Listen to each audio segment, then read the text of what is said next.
negro que jadea ahí. Perro negro nunca va a salir, eso es lo que te aterra para dormir. Perro negro roda la nariz cuando siente que anda por ahí. Perro negro se tapa en la noche con tu camisa y muerde tu corbatín.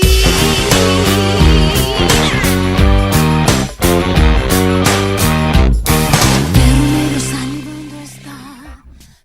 Muy bien, 11:30 minutos y seguimos en la mañana de Miravoz y como siempre, ahora sí, en su espacio específico. Dale. Así que Julián y su columna, que hoy vamos a hablar, por supuesto, en este día 24, de salud, derechos humanos y Sí. Cosas que tienen que cosas ver que tienen que ver. con la fecha y con el espacio que ocupa esta columna. En Claro. definitiva. Y bueno, empiezo preguntándote, vos conocés el Hospital Posadas, has pasado, viste He pasado, me he atendido en alguna oportunidad. mira vos, Sí. eras de esa Era zona. de esa ¿o? zona, Ah. sí, de chico. Un digamos. gran centro Sí, de salud que ha sí. sufrido a lo largo de su corta historia, ha sufrido muchísimo. Vos sabés que el Hospital Posadas fue una iniciativa de EVA. Ajá. Y Carrillo proyecta el Hospital Posadas para atender enfermedades respiratorias y particularmente tuberculosis en aquella época. Pero bueno, queda trunco con la Revolución Libertadora. Uh-huh. Recién en el año 58 se inaugura como Instituto Nacional de Salud, digamos, con ese nombre, como un centro de investigación. Pero pasa muchísimo tiempo más. En el año 68, o sea, estamos hablando, mirá cómo se van alejando los años. Me animo a decir que quizás fue uno de esos elefantes blancos. Eso te iba a decir. Y con el crecimiento del Partido de la Matanza, la falta de centros asistenciales que había en esa zona, para la cantidad de personas que empezaron a vivir en el partido, estos institutos se disuelven y se crea como proyecto el Hospital General de Agudos, ¿no? Pero recién en el año 71 inicia la atención sanitaria de ese hospital, muy cerca en la historia, ¿no? Mirá. Para semejante hospital. Sí. Y el nombre de Hospital Posadas lo toma en el año 72. Años, desde el punto de vista de la militancia y de las distintas perspectivas que se abrían después del 68, en particular en el mundo, y Argentina también con su muchas corrientes militantes de izquierda, no fue, digamos, como contrató tantas personas el Hospital Posadas por la cantidad por el espacio físico que tiene, y era en definitiva personal nuevo en un hospital nuevo, con mucha gente joven. Sí. Y que tuvo esa idea, el hospital, sus trabajadores tuvieron la idea desde un principio de generar un hospital abierto a la comunidad, en donde la comunidad pueda expresar sus necesidades, el hospital también recogerlas y ser un lugar de articulación importantísimo, que muchas veces hablamos en la columna, Sí. la importancia de salud como articulador social. Bueno, eso no caía bien. No, ya en aquel momento no caía bien. Claro, en momentos que la represión, o sea, lo que empezó el 24 de marzo del 76, tuvo una muy buena introducción con mecanismos represivos del propio Estado de derecho, supuestamente, no de derecho, pero digamos, en gobierno no de facto. Uh-huh. ¿Sí? Y sí, hay que recordar brevemente que si bien posterior a la muerte de Perón, que ya estaba rodeado de José López Rega, después de la muerte de él, particularmente el brujo López Rega, tomó una dimensión y una capacidad de manejo del gobierno casi plena. Claro. ¿no? Y uno de los fundadores de la AAA. Sí. Y lo que venía contrabalanceado de alguna manera quedó completamente desprotegido. Claro. Bueno, la cuestión es que no bien acontece el golpe de Estado del 24 de marzo, pasaron 4 días nada más para que se intervenga el Posadas. 4 días. 4 días. El 28 de marzo del 76, los militares ingresan al hospital, acusado de ser un centro de atención clandestina para heridos de la guerrilla, ¿sí? SIC, que había depósito de armas y que era un lugar de adoctrinamiento ideológico. ¿Pero qué hacía? ¿Carrió la denuncia? Habrá habido alguna carrera. Bueno, porque suena muy es idéntico más, a... creo que ahí deberían haber nacido los primeros militantes de la Cámpora. No, porque viste esto del lugar donde se guardaban armas y Sí. qué sé yo, y el adoctrinamiento y todo esto. Bueno, es muy... bajo esa acusación se ingresa al hospital, creo yo, y digamos, esto lo digo desde mi perspectiva, lo que más molestaba era cómo desde salud se puede articular con una sociedad. Eso es... Sí. Ha sido y será y va a ser siempre revolucionario, ¿no? Y el interventor inicial de ese hospital falleció hace poco, que fue Viñone. Ajá. Ahí entraron con todo. Y se creó, en donde era la casa del director del hospital, lo que se conoció después como centro clandestino de detención, el chalet. Claro. Era un chalecito, sí. específicamente, así, ediliciamente un chalet, en donde ahí se hizo el centro clandestino. 11 trabajadores de la salud de ese momento están desaparecidos. Y hace muy poco, en noviembre del año pasado, en un trabajo casual de obreros, o sea, haciendo una obra en el hospital, en el predio del hospital, se encuentran por casualidad estos restos óseos que terminaron siendo de Jorge Reutemann, uno de los médicos secuestrados en diciembre del 76 y que pudo, por el trabajo del equipo argentino de antropología forense, determinarse que eran los restos de Jorge Reutemann, que fue sacado de su casa, como se sacaban en aquella época, y y nunca más haber tenido contacto con su familia. Claro. ¿Por qué importa charlar el tema del Hospital Posadas? Porque estas circunstancias han pasado en muchas otras instituciones.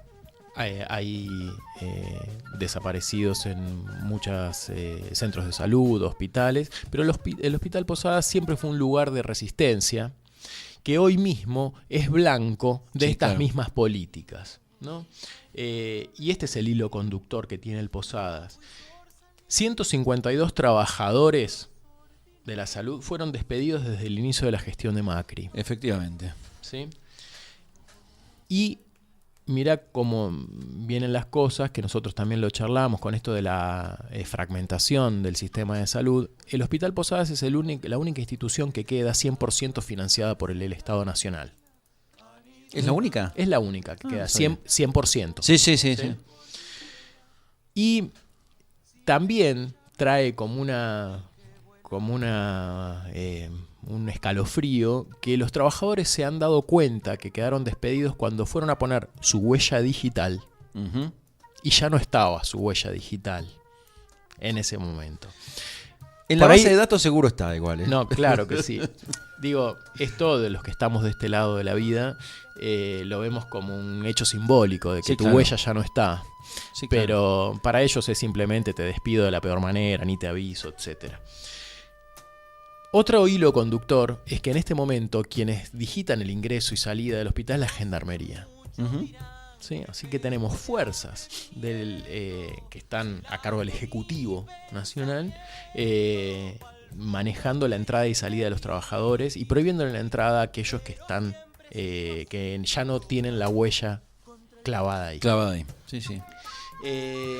Perdón, a propósito de esto me disparó un recuerdo. Yo era chico, pero recuerdo pasar porque frente al Hospital Posadas, que como te digo estaba relativamente cerca de donde yo vivía, y pasaba más o menos habitualmente por ahí, y recuerdo así como flashes de imágenes de no solo de patrulleros, sino también de vehículos civiles apostados en las entradas. Estás hablando de la época de la dictadura. Ahora que lo dijiste, digamos, me disparó aquel recuerdo de esto, ¿no? De vehículos que incluso alguno me tocó oportunidad de ver alguna persona parada con una itaca, por ejemplo, en la entrada del Posadas. Hasta el año 81 funcionó como centro clandestino de detención. Así que tranquilamente. Sí, por eso. Pudiste verlo del 76 al 81. Claro, sí. Ahora se me disparó eso cuando decías, ¿no? Esto de la gendarmería ahora haciendo este control que tiene que ver con los trabajadores o los despedidos, Ujú. pero bueno, me trajo aquel recuerdo. Sí, y que los trabajadores no son cualquier trabajador, ¿no? Han elegido iniciar. Según los referentes sindicales del Posadas, hay en el proyecto final la idea de despedir a 600 trabajadores, ¿no? Con esta cuestión de achicar el Estado. Pero empezaron por los más combativos. Sin duda. Que es también parte es otro hilo conductor, ¿no? Peguémosle a los que son más combativos, los que pueden generar una reacción más rápida, porque están preparados Para políticamente para una reacción más rápida. Total, a los demás nos los vamos a comer más fácil. Ujú. ¿Sí? Bueno, esa es la semblanza que quería hacer acerca del ayer y el hoy del Hospital Posadas, un lugar que ha sido de resistencia y que sigue siendo un lugar de resistencia dentro del sistema de salud público. Bien. Respecto a cosas más lindas que tienen que ver con salud y derechos humanos, Sí. no nos tenemos que olvidar que también hay trabajadores de la salud trabajando en el Banco Nacional de Datos Genéticos, ¿no? Breve repaso, esto es un desarrollo, lo muy interesante que tiene esto y que es pionero en el mundo, ¿no? Que es el primer desarrollo científico motorizado por un actor social, que en este caso son los organismos de derechos humanos, abuelas y madres, ¿sí? Más abuelas que madres. Y es muy interesante también por cómo surgió este asunto de que las abuelas en un principio decían, bueno, no nos alcanza decir que esa niñita, ese niñito se parece a nosotros, Claro. sobre todo porque hubo muy pocos casos que han sido conocidos los bebés que fueron apropiados, pero muchos han nacido en Nacieron en cautiverio, cautiverio. y Ah. en muchos casos también las abuelas en este caso no conocían a la pareja Claro. de su hijo o hija. Sí. Entonces, por el solo parecido no es suficiente. No, y mucho menos para la cuestión legal. Sí, y sobre todo que fue aconteciendo después que estas abuelas se enteraban que sus hijas estaban embarazadas, Claro. porque se ha venido por relato de compañeros detenidos en ese momento. Entonces, empezaron a buscar cómo podían hacer para, por un estudio que biológicamente diga esta persona es hija de, pero en ese momento empezaban a comentarse, bueno, si tenés dudas de tu paternidad, hace un estudio, que no era de ADN como conocemos ahora, que era algo más básico, que se llamaban antígenos de histocompatibilidad. Ajá. ¿Sí? Y fue así que se crea, cuando dice, bueno, pero pará, el papá no está, la mamá no está. Es más, no sé quién es el papá. Claro. Bueno, y empezaron con esto que terminó teniendo un nombre muy lindo que se llama índice de abuelidad. Que a partir de el aporte de material genético, o sea, sangre, de sus abuelas, pueden identificar a sus nietos por este índice de abuelidad que fue mejorando en el transcurso del tiempo a medida que mejoró la tecnología para determinar esa línea genética. Así que esto es un organismo que tiene que dar orgullo al país, no solo por el trabajo que hizo en el país, sino que como misión también están trabajando en muchos lugares del mundo, y que dentro de su, no sé si decirle estatuto, pero dentro de su conducta de trabajo, dejan sembrado en ese país en donde estuvieron un equipo que pueda seguir trabajando en ese sentido. O sea, de alguna manera se exporta el know-how. Sí, tal cual. Así que, y que sirve, o sea, a nosotros, empezó siendo la identificación de nietos, ¿verdad? Pero hoy, hace poco, están convocados para ir a reconocer también, junto con el equipo de antropología forense, los restos de soldados caídos en Malvinas sin un nombre. Sí. Sí. Así que muy interesante esto, que no tenemos que perder de vista. Es algo que desgraciadamente tuvo que existir, pero que por suerte Claro. pudimos conseguir. Y que tiene que ver con la vida, ¿no? A pesar de todo, continuidad y con la línea de saber en esta recordatorio, ¿no? Donde la memoria es fundamental. Sí. ¿No? Bueno, y lo otro que quería recordar también como dato que nos tiene que enorgullecer y que desgraciadamente tuvo que existir, es el equipo argentino de antropología forense, que esto no está constituido nada más que por trabajadores de la salud, hay otros profesionales trabajando ahí, de hecho su presidente no es médico, Luis von der Brieder. También es una organización no gubernamental de científicos, ¿no? Que se creó en el año 84 y el objetivo fundamental fue descubrir qué había sucedido con las personas desaparecidas durante la dictadura. Este equipo trabaja en todos lados también y bueno, es muy interesante que en conjunto con el Banco Nacional de Datos Genéticos pueda brindar información y transmitir esta información a distintos organismos del mundo. Del mundo, sí, bueno, la participación, por ejemplo, en México, ¿no? Con la desaparición de los normalistas. De los estudiantes, sí, que también estuvieron allí convocados y todo este trabajo científico que va para el lado de la vida, ¿no? Que creo que es lo destacable. Así es. Así bueno. Bien, muy, muy interesante estas reflexiones y conocer que esto existe. El banco, volviendo un poquito a los datos del Banco de Datos Genéticos, hubo toda una polémica hace no tanto tiempo cuando fue el caso de los hijos de Reina Noble. Sí. ¿No? Que en definitiva se hicieron los análisis, se cotejó con la información que está disponible allí y se dijo, bueno, de los que están acá, no son. Sí, eso es importante aclararlo. Claro. ¿No? Que, o sea, después no se quiere vendió... decir que no sean. Claro. Quiere decir que están cotejados con unas muestras que están guardadas ahí y con las muestras que están guardadas ahí no tienen que ver el material genético de los hijos adoptivos de Ernestina Herrera de Noble. Lo que no quiere decir que su adopción haya sido documentadamente irregular. Claro. Y que no estamos en condiciones de asegurarlo, de que sean hijos de detenidos desaparecidos. Exactamente. Hasta ahí es el dato duro que podemos decir. Sí, Hay dos datos duros, que no sabemos si son hijos de detenidos desaparecidos, hijos biológicos, y que su adopción fue irregular. Esos son datos duros. Son datos. Pero se trató de vender como, bueno, bien, no, lo comparamos con el banco y no están. Así claro.